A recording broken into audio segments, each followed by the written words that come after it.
I'm a little shocked when the words come out of my mouth, but I can't take them back. I don't think I need to, though, because luckily, my best friend isn't a ride-or-die sister. Rather than be offended, Elisa agrees with a nod. Touché, Lily. Touché. Chapter 19. Atlas.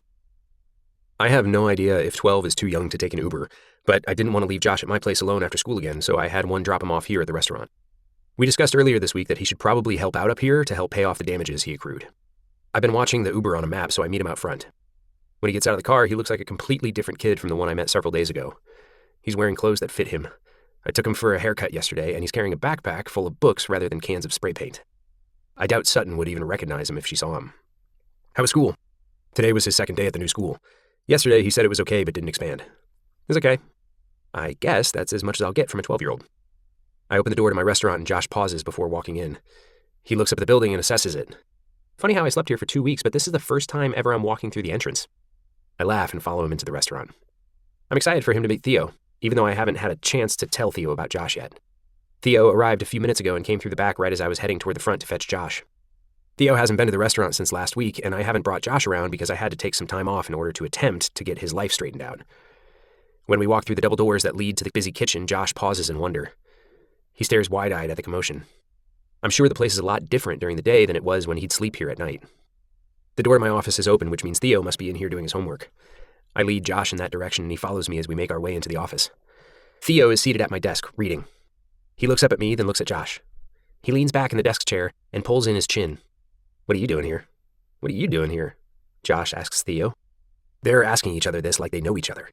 I didn't think they would, since the schools here are so big and there are so many. I wasn't even sure which school Theo attended. Do you two know each other? Theo says to me, yeah, he's a new kid at my school. Then to Josh he says, but how do you know Atlas? Josh drops his backpack and nudges his head toward me as he plops onto the sofa. He's my brother. Theo looks at me and then at Josh, then at me. Why didn't I know you had a brother? Long story, I say. Don't you think that's something your therapist should know about? You haven't been here all week, I say. I had math practice after school every day, he says. Math practice? How does one practice math? Josh pipes in. Wait, Theo is your therapist? Theo answers him with, yeah, but he doesn't pay me. Hey, did you get Trent for math? No, I got Sully, Josh says.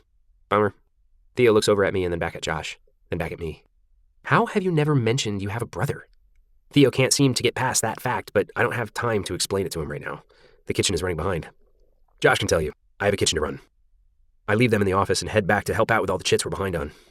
I like that they know each other, but I like it even more that Theo seemed comfortable around him. I know Theo much better than I know my little brother, and I feel like Theo would have some sort of reaction if he was displeased to see Josh. About an hour later, the kitchen is fully staffed and I have a few minutes to break free. When I walk into the office, Josh and Theo are having what looks like an intense discussion about a manga Theo is holding. Sorry to interrupt. I motion for Josh to follow me. You finish your homework? Sure, he says. Sure? I don't know him well enough to know what kind of answer sure is. Is that a yes, a no, a mostly?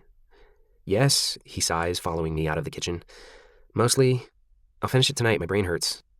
I introduce him to a few people in the kitchen, finishing with Brad. Josh, this is Brad, he's Theo's father. I gesture toward Josh. This is Josh, my little brother.